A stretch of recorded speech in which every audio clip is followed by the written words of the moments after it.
And all right, welcome. It's Thursday Forms Day for our summer series. We are covering today the AEA and the AD, so the amendment to the existing agreement and the addendum and how to use those appropriately. They're pretty easy to fill out. I mean, it's pretty like blank slate on both of them. They're very similar, if not exactly the same, minus the title at the top and the signatures at the bottom. So we'll cover those two. I don't think it's going to take us the entire time. So we'll either wrap up early, or if anybody else has questions, so be thinking about this in your mind while I'm covering these two forms. If you have any questions on any other forms in the CARForms library, now's your chance to think about them and ask them after I've covered these two. So we'll start with the addendum. Does anybody have any questions before we get started? No, everybody's good. All right, I do have the chat box up. I do have the participant list up and expanded today because I'm working on two screens. So if you you can feel free just to unmute yourself and interrupt me as always and ask a question, or you can pop something in the chat, or if you unmute yourself, I'm probably going to see that you've unmuted yourself. So I'll be watching and I'll call you out on the fact that you've unmuted yourself, assuming that you have a question. We'll cover the addendum first. So both the addendum and the AEA have a space at the top that you have to fill in the number. So you'd put in like addendum number 1. They're sequential, so you shouldn't have addendum number 1 and then addendum A. Please don't do that in the transaction. It should just be addendum number 1, 2, 3, 4, 5, 6, 7, however many you have. Okay. Generally speaking, this isn't an addendum number 1 right after we reference what form we're referencing. So it doesn't matter how many addendums or what form, that the numbers should be sequential. Okay, so this in this transaction, this is addendum number 1. And this is in reference to, right, the following terms and conditions are hereby incorporated in and made part of the purchase agreement is the default, the residential lease or month-to-month rental agreement, the transfer disclosure statement, other, right? So they always have that other line. I appreciate that they recently added, it says that they haven't modified this form since 2021, and I don't remember the transfer disclosure statement being on there as an option. So, but maybe I just forget. So anyways, an addendum is utilized to clarify an item. So we're not changing terms, we're just clarifying an item. We'll go over that more in a second. The date should be the date, like on the purchase agreement, that printed date on the upper right-hand corner or left-hand corner of the first page of the purchase agreement.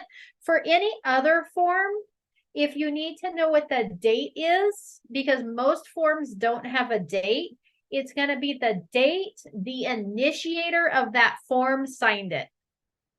Okay, so the date the initiator of the form signed it. So if it was a residential lease, or maybe it was an RLAS, and we're doing an addendum to the RLAS, that one's probably a bad example because there's probably a date on that one. So let's change that up. It's going to be an addendum to the SIP, the seller in possession after they close the escrow. We're going to click the box for other here, and we put seller in. I would see if it was going to pop up. No. Seller in possession after escrow. Yes. CROW. And then, so I usually like to list the form if we're using the other line, and then also put the acronym. So you'd put the title of the form with the acronym so that there's no confusion as to which form it's referencing. And then on the SIP, like if my buyers were submitting the SIP, or my seller, whoever is initiating that SIP, and they signed it, the date that they signed it, that's the date that goes here. So if they're signing it today, then today's date goes here. So that's how you figure out what the date is to reference on any form that doesn't have a printed date on the form. Okay. All right. Property known as, that's where the address is going to go, right? Please put the full address. It's been a while since I've addressed that. Please make sure you put that full address. So it should have the number, the street name, the suffix for the street, right? Street, corner, court, round, road. I'm making stuff up today.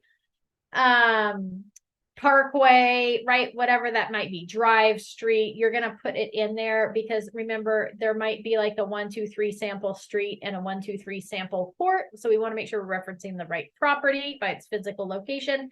It's also going to have the city and state there as well. So you want to make sure to put the full and complete address there. And then it's going to be in which buyer, right? The buyer's names go there, referred to as buyer or tenant. And then the seller, anyways, we won't go there. And seller, the seller's names go here, referred to as the seller or landlord. Buyer and tenant / tenant, seller / landlord are referred to as the parties.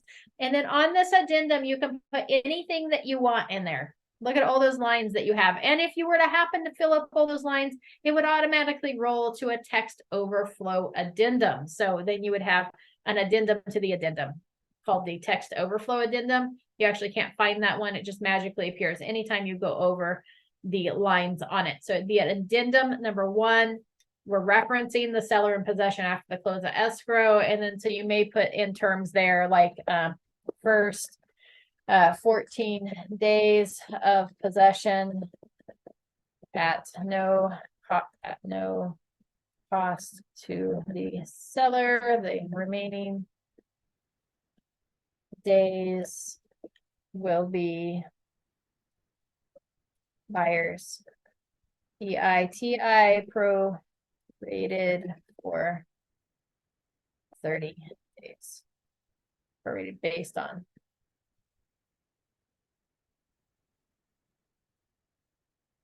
There you go. Right? So you can put it in there. Clarification. So this isn't going to be something that changes the terms of the contract. That's what the AEA for. But the addendums, where do I use addendums? Well, number 1, it references that transfer disclosure statement up there. So maybe your seller's completed, they went through Glide, they completed that transfer disclosure statement. Then they come back to you a week later and go, oh my gosh, Lonnie, I totally forgot. We remodeled the bathroom and we didn't note it on there. It asked what remodels we've done. And we did remodel the bathroom about a year ago. We replaced the cabinet and the sink and, you know, put new faucets in and painted that bathroom. I don't know how I forgot that, but I did.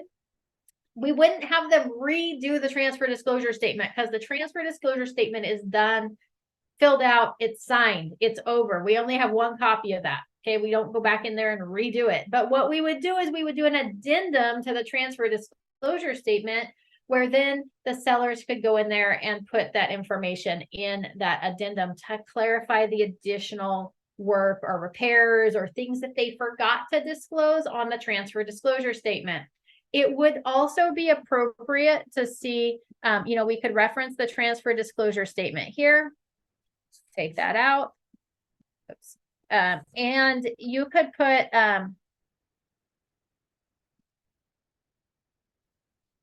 see attached document dated 7/18/23. Okay, so maybe you said, oh, no problem, seller. Can you please do me a favor? Just throw all that information onto a document, like a Word document, email it over to me, and then we'll do an addendum to the transfer disclosure statement. Not a big deal, right? So you could say, see attached document, whatever that, and tell them to make sure to date it. Then when they sign this addendum, you're also going to have them sign the document. So you can do that, see attached document, right? So you don't have to necessarily have them fill it out on this form. We could just do that. Maybe you received an email from a neighbor or something, and you wanted to note that, so you could note it on that addendum. So you would use it to clarify. I also use it like if I've got a contingency for the sale of the buyer's property. Oftentimes I'll do an addendum to the COP form because that COP form is kind of vague. It just says, hey, we get this many days to put our property on the market. We get this many days to put it under contract. And that's all that you really get to put. And then when do the time frames of the contract start? But it doesn't allow you to elaborate any more information regarding the property that you're selling. So oftentimes I'll use this addendum as a way to clarify, like, hey, you know, pictures are scheduled to be taken on the 20th of July. We'll have them back by the 21st. The property is going to go live on the 22nd. We're going to list it at $650,000. The comps in that neighborhood all point to like 660, 670, right? So whatever that is that builds your case for, hey, I know that we're asking you to take a risk and accepting a contingent offer. And here's why we're going to get this house sold. And here's how we're going to put that property in contract fairly quickly. So I just build my case. I let them know what has been updated, what the selling features of the property are, maybe how many bedrooms and bathrooms. And that way the seller, not just the seller's agent, but the seller gets all the information about that property when they're making the decision on which offer to accept. So an addendum clarifies. Okay. Any questions about the addendum?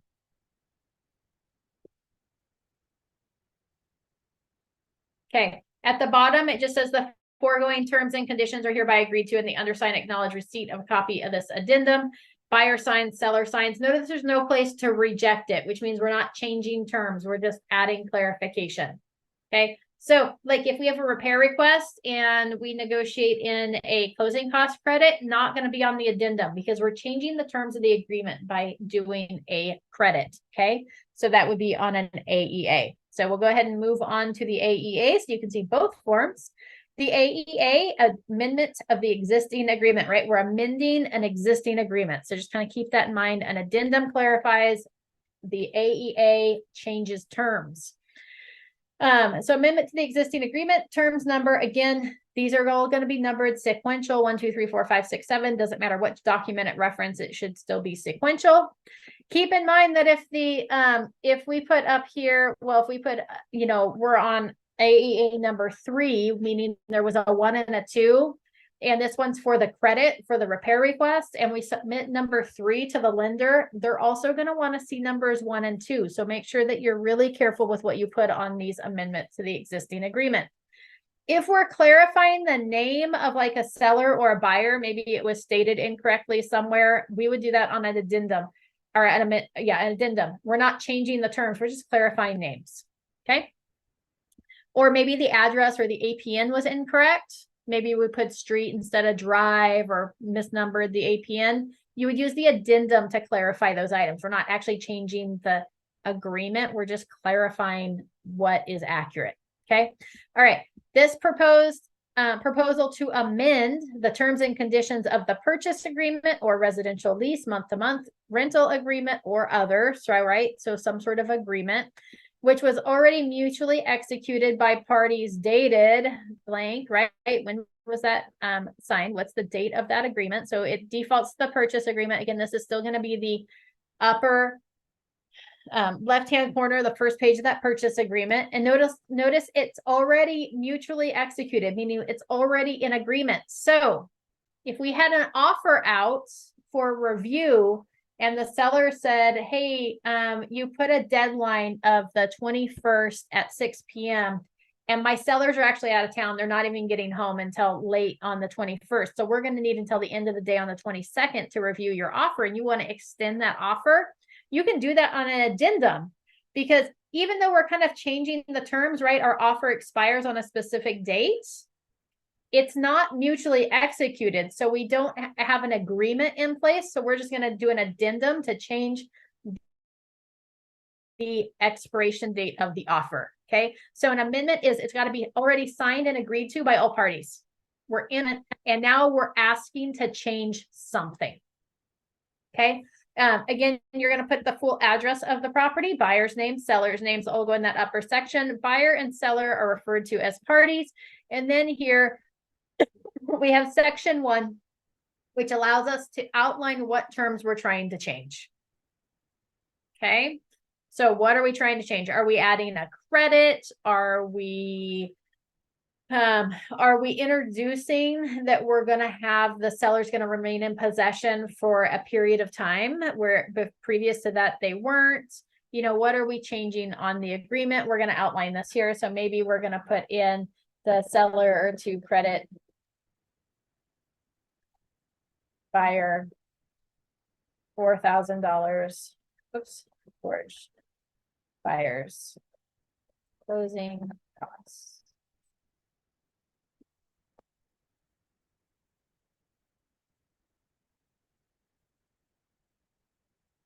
Just so you know, I always put on a credit at close of escrow. Don't ask me why I do it. I just like to spell out that there's no misunderstandings, that the seller's not giving the buyers money prior to the close of escrow, that it only happens if escrow closes. So I always add that in there. Is it necessary? Probably not. And I just like it in there. 4,000. I'm also going to spell it out so that there's no confusion on the numbers, or in case I put an extra zero or missed a zero, like we've got it on there twice that it was intended to be a certain amount of money towards buyer's closing costs. Okay, so if we were going to do a credit, maybe we negotiated it as part of the repair request that there was, quite a bit of pest damage and my buyers wanted that taken care of, and the seller said, no, we're not doing that, but we'll give you a credit for it. So then on the repair request, you'll see the credit on there, but then we always take that credit and put it on an AEA form to submit that AEA to the lender, because we don't want it listed as a repair credit, because then that's going to red flag for our lender. So we always then come around and put it on the AEA. Okay. Any questions so far about how we fill out that AEA? All right. Here on the second section, you're going to put who is creating this document. Is it the buyer or the seller that's submitting this to the other party for review? In this case, maybe it was the seller, right? Buyer asked for repairs. I said they asked for the pest repairs. Seller said, no, we're not doing that, but we'll do a credit. So now the seller, along with the response to the repair request, they send over this AEA form. It has an expiration date on it, right? Because it's just like an offer, like, hey, we're offering to change the terms of the agreement. The seller or the landlord proposes this amendment of the existing terms, which may be withdrawn by the party initiating this proposed addendum at any time prior to acceptance, and shall be deemed revoked unless by 5 p.m. on the third day after it is signed by the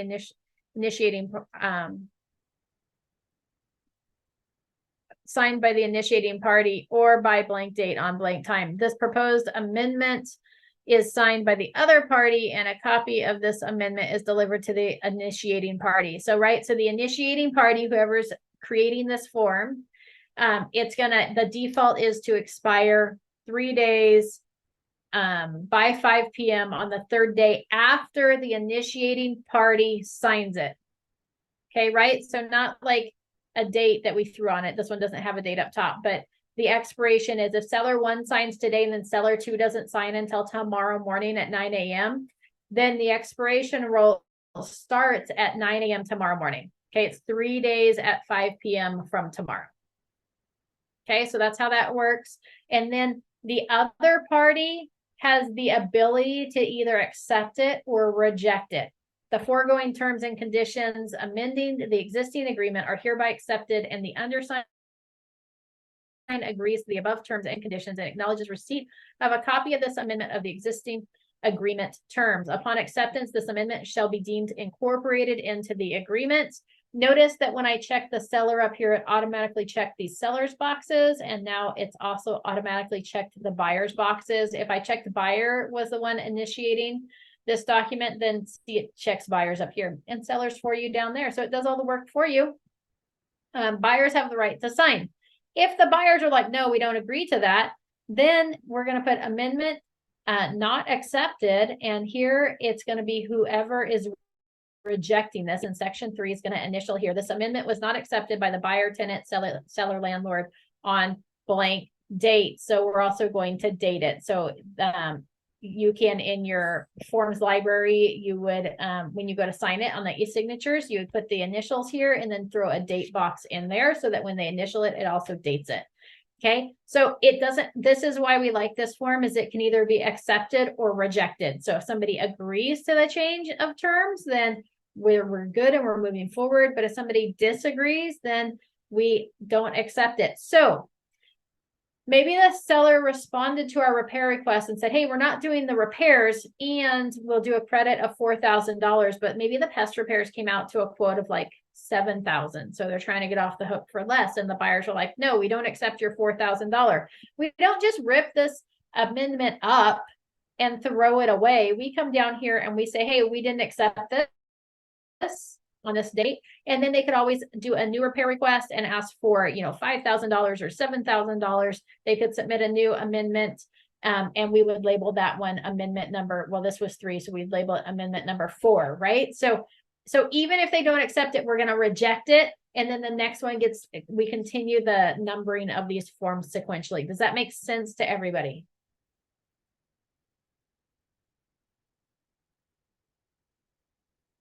Yes, no. Ma'am. Yes, ma'am. She says.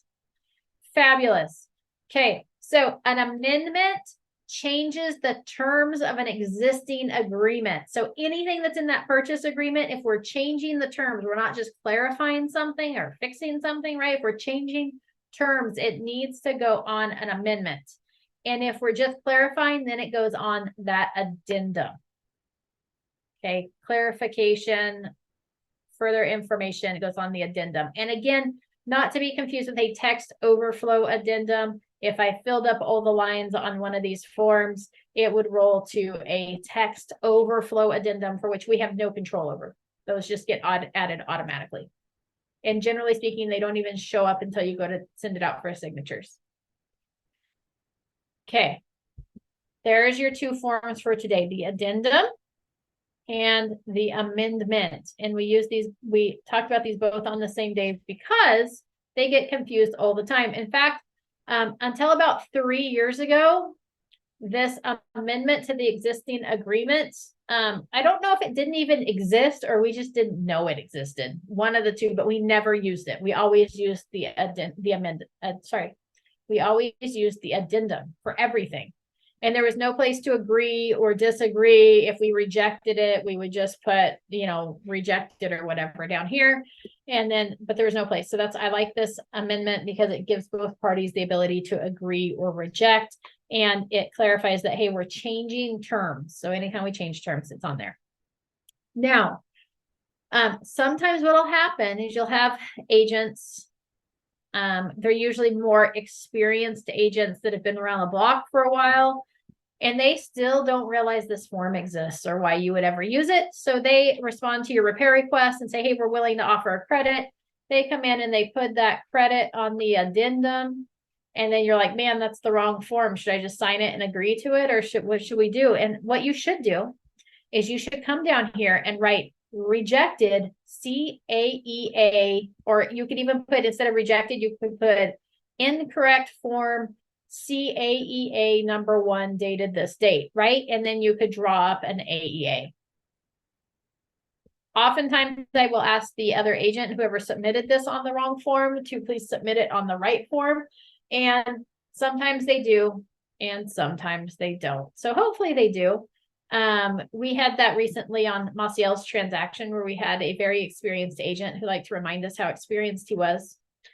And he was going to send something over. I don't remember what it was that he was doing or changing on the transaction, but he was going to send it over. And I said, please send it over on an AEA form. And he was like, oh yeah, no problem. And then what did he send over, Maciel? On the other form. The addendum. I get them confused all the time because they both start with the A. It is very confusing and they sound very similar, right? Addendum, amendment. You're like, I don't know what's what. But yeah, we did ask that other agent to please send it on the correct form, and he actually complied, which surprised me. I thought that was going to be a battle, but he actually complied and sent it over on the corrected form. So that was a win. But yeah, addendum just clarifies amendment is for any changes to the agreement. Cool. Does anybody have any further questions on either of these 2 forms? Or not on those forms, but speaking of said experienced agent that you guys were just referencing, where he was like, oh, I want you to fill out forms this way. Is that allowed?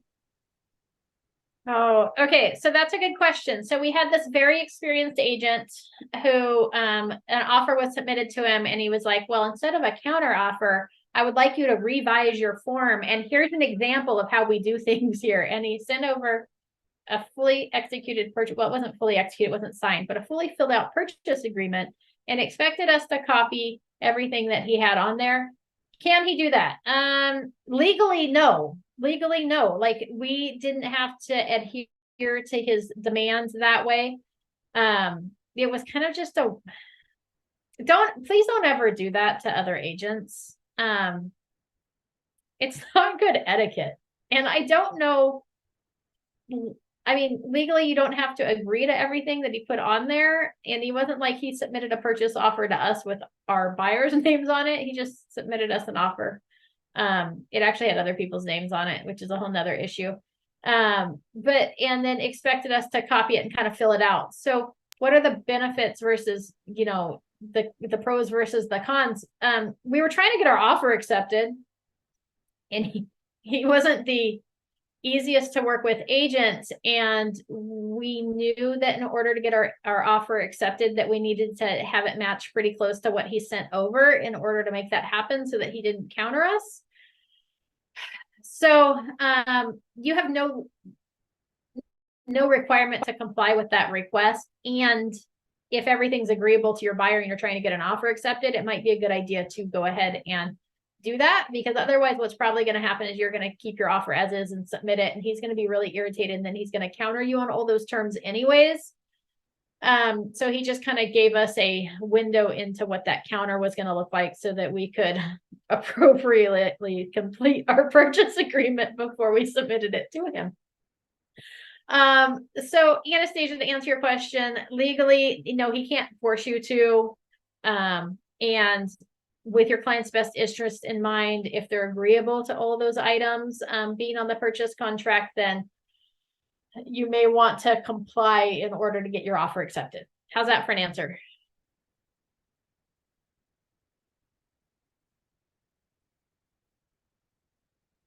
She didn't like my answer because she's not responding. Perfect. I'm trying to multitask. I'm trying to drive, listen to you, and reply to my husband on text. That sounds like you maybe shouldn't be driving at the same time as doing all those things. So I'll just pretend I didn't hear that. So anyways, yeah, that's the story on that. In all of my years of doing business, I've never had another agent do that to me. This is the first time. So there's a first for everything, where there's always new. You're never going to know everything. So if you're like, man, I'm hesitant to complete more transactions because I just feel like there's so much I don't know yet, you're always going to encounter situations where you're like, what do I do here? I don't understand. Like, I've never had somebody do this before. And I mean, I guess it's all agreeable. So I guess we just fill it out. There was a couple things that we completed a little differently than what he had sent over, but for the most part, we tried to comply. So yeah, but any other questions on other forms as well? Amendment, addendum, or other forms?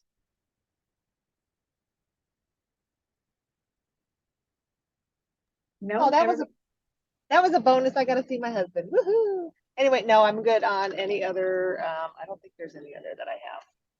Cool. You're the All right. best. Thank you, Amy. Thank you. Then I will give you all your 25 minutes back in your day, and I'll let you off early today. You cover these two forms. We'll be back next week. Let's see what we got next week coming up. We got exciting things.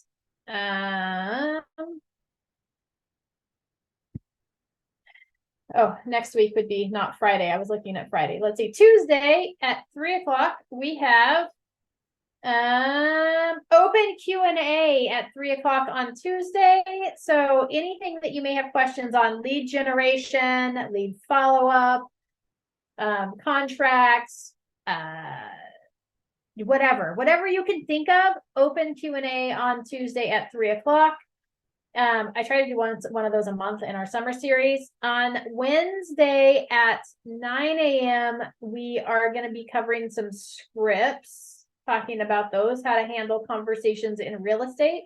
So if you have topics you want covered, shoot me over a text message. I'll make sure to include those. And then on Wednesday at 3 p.m., we have SEO and keywords with Scott Bergman again. He was the one that did our Chat GPT training. He's coming back to go over SEO and keywords. And if you don't know what that means or what that entails, then you probably should be on that training. And then on Thursday, we are covering CAR forms, the CR, the NBP, the NSP, and the DCE. That would be the contingency removal, that notice to perform for both the buyer and the seller, and the demand to close escrow. Wah, wah, wah. So we'll be covering those forms on Thursday. So that's what we got lined up for next week. If you guys need anything, have questions, feel free to reach out anytime. And if, again, if you have any conversation type of things that you want me to cover on Wednesday, let me know. One yesterday. Say that again. Did we go over Sky Slope yesterday? I did not go over Sky Slope yesterday. Why? Oh, because I was trying to look at the schedule and I thought I remember seeing that Sky Slope was gonna be covered. And I And think so- Ed had like a little impromptu office meeting, I think. He did have an impromptu office meeting yesterday at 3, but I don't think they covered Sky Slope. They're really talking about the market and stuff. But Maciel, if you have questions about Sky Slope, Tuesday, 3 p.m. Bring your questions about Sky Slope, or if you just want me to do a quick overview of Sky Slope again, I'm happy to do that on Tuesday as well. So Tuesday, 3 p.m. open Q&A, and I can cover things like Sky Slope. Okay. I know you have a YouTube on it, but Yeah. they're always nice when they're live also, and you don't have to go dig up the YouTube. Yep, and you can ask questions as we go through it. So absolutely.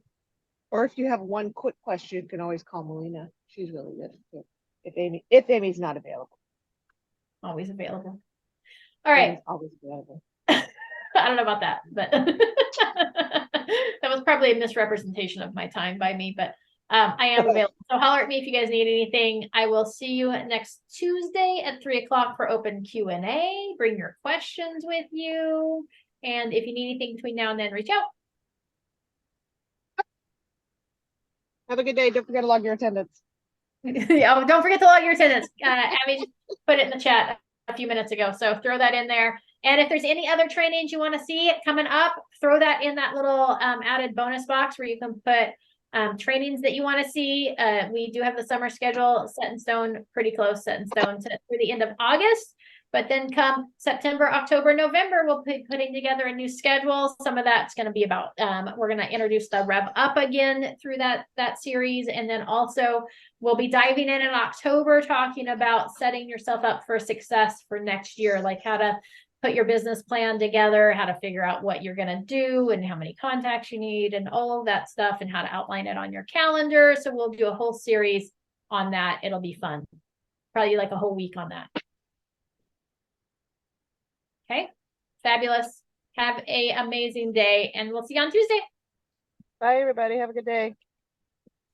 Toodles.